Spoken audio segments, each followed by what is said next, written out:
¿Alguna vez has sentido que hay algo más en las páginas de la Biblia?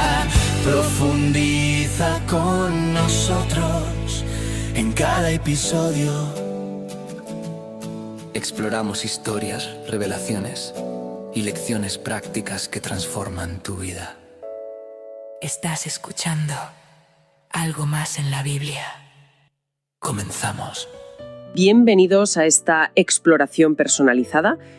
El segundo ángel tocó su trompeta, y algo como una gran montaña ardiendo en llamas fue lanzado al mar. La tercera parte del mar se convirtió en sangre. Murió la tercera parte de los seres vivos que había en el mar, y fue destruida la tercera parte de las naves. Vaya imagen. Es que es brutal. Parece sacada de una superproducción de Hollywood, vamos, directa del Apocalipsis. Y la pregunta es, bueno, es inevitable. ¿Qué significa esto? ¿Es un pronóstico literal? ¿Un asteroide gigante cayendo al mar? ¿O es más bien una especie de código que hay que descifrar? Hoy nos hemos propuesto justo eso, hacer un análisis detallado. Vamos a desgranar este pasaje, a ver su contexto, su simbolismo, que es riquísimo, y cómo se ha interpretado. Pues para empezar a descifrarlo, lo primero es ponerle el marco. Esto no aparece de la nada. Forma parte de una secuencia muy calculada del libro, que son los 7 juicios de las trompetas. Se desatan justo después de abrirse el séptimo sello, o sea que hay una escalada de intensidad muy clara. ¿Piensa en las plagas de Egipto? Pues esto es algo parecido, pero a una escala mucho mayor. Más severa. Y desde ya hay un detalle que se va a repetir constantemente. Una tercera parte. Sí, eso me llamó mucho la atención. No dice todo el mar, ni todos los barcos. Siempre es una tercera parte. ¿Por qué esa precisión? ¿Es como una forma de decir que podría haber sido peor o...? Exactamente, es un detalle crucial. No es una aniquilación total, es un juicio limitado. Es una advertencia terrible, sí, pero deja 2/3 intactos. En teoría, claro, es una llamada de atención brutal que todavía deja una puerta abierta al arrepentimiento. Y no podemos olvidar el telón de fondo. Esto se escribe a finales del siglo I, con la comunidad cristiana bajo la bota del Imperio Romano, sufriendo persecución. Ese contexto, el de un poder imperial que se cree Dios, es la clave para entender casi todo lo que vamos a hablar. Venga, pues vamos a meternos en faena. La imagen central. Algo como una gran montaña ardiendo en llamas. Es increíblemente visual, pero el propio texto ya nos da una pista, ¿no? Al decir algo como, parece que nos está guiñando un ojo, como diciendo, que esto no es lo que parece a simple vista. Totalmente. Es el propio autor diciéndonos, activad el modo simbólico. En la Biblia, una montaña rara vez es solo un accidente geográfico. A menudo representa un reino, un poder establecido, un imperio.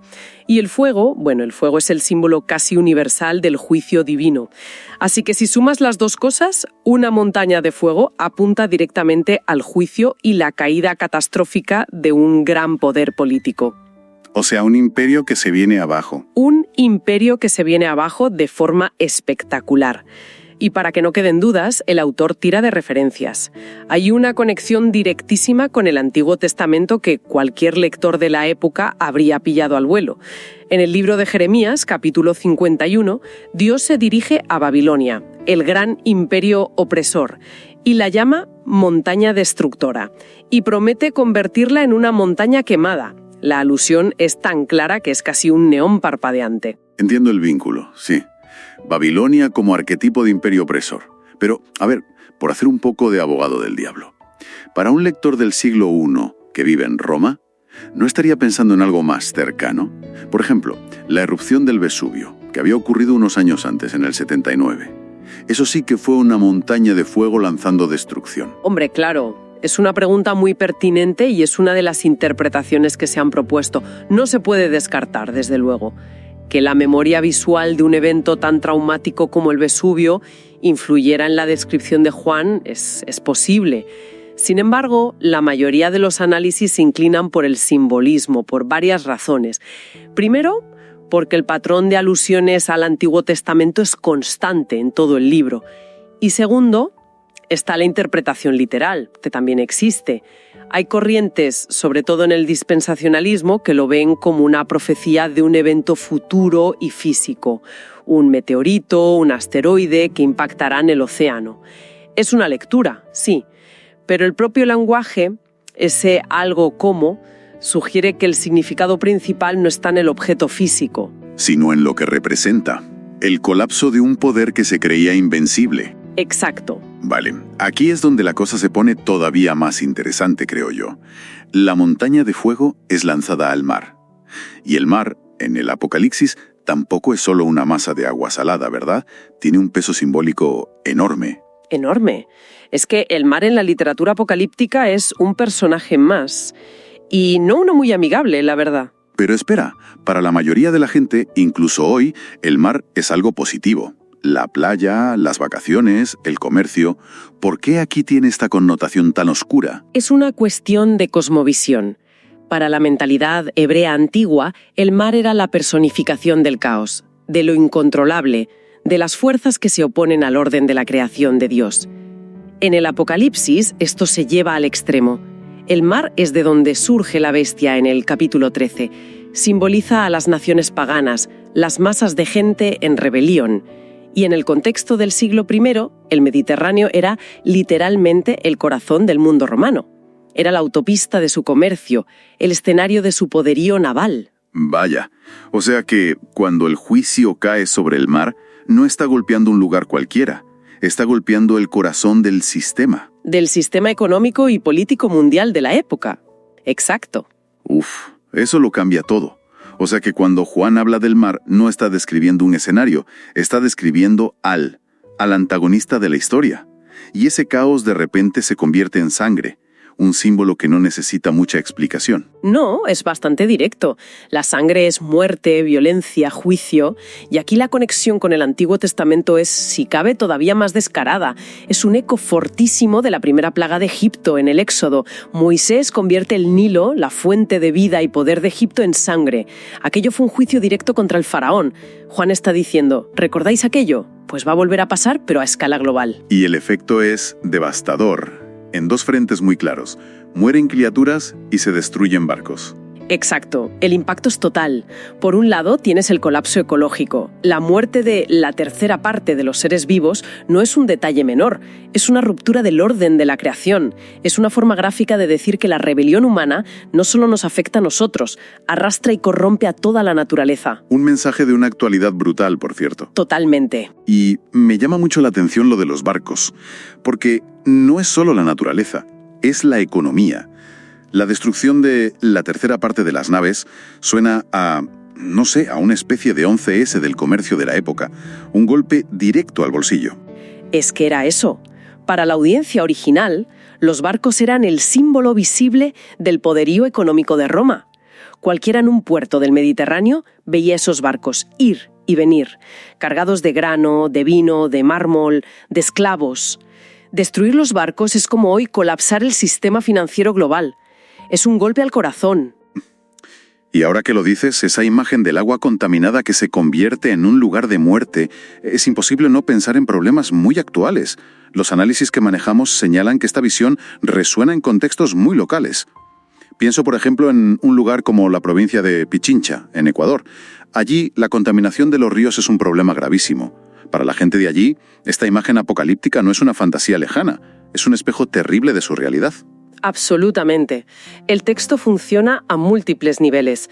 Denuncia la soberbia imperial a gran escala, pero también nos interpela sobre cómo nuestra propia codicia y negligencia a nivel local provocan muerte. La visión te obliga a preguntarte, ¿nuestros sistemas económicos están construidos sobre cimientos que destruyen la vida en lugar de sostenerla? La pregunta es tan relevante hoy en Pichincha como lo era en Éfeso en el siglo I.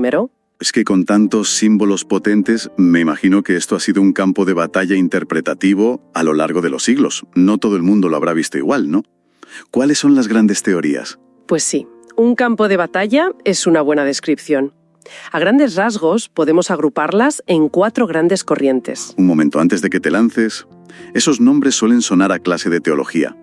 ¿Podemos traducirlos a un lenguaje más de la calle para que nos enteremos todos? Por supuesto, es la mejor manera de entenderlo.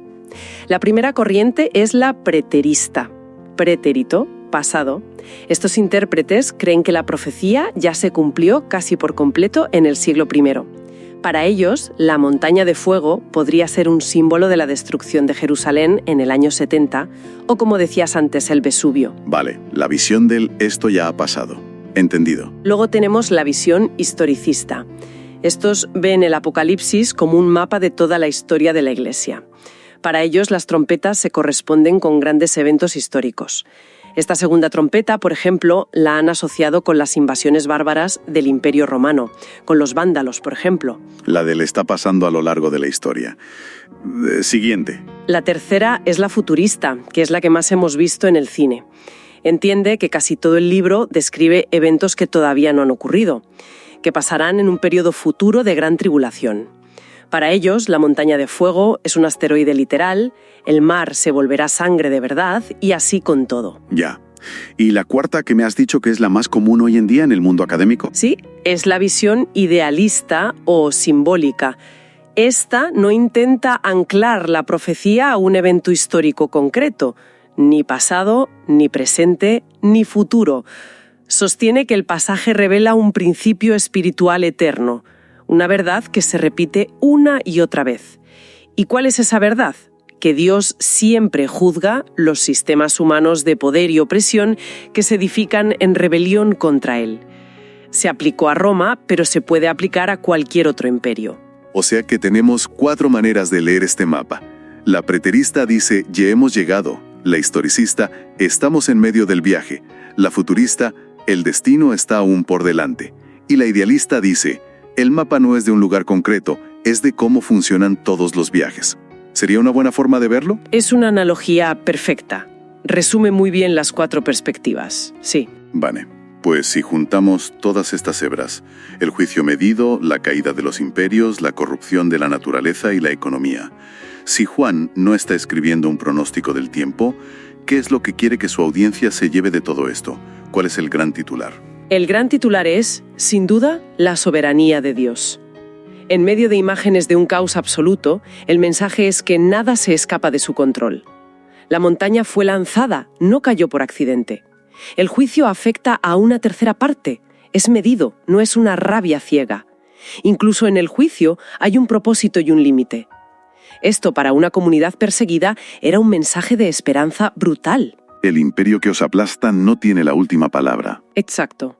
Y esa tensión entre el juicio y la misericordia es el corazón del pasaje.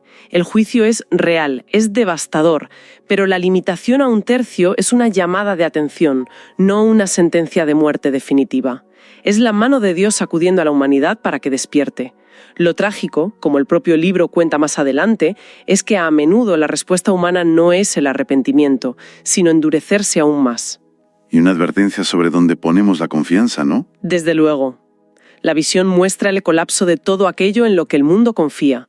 El poder militar, la economía, todo se demuestra increíblemente frágil. Bien, para recapitular, hemos visto que este pasaje es mucho más que una simple predicción.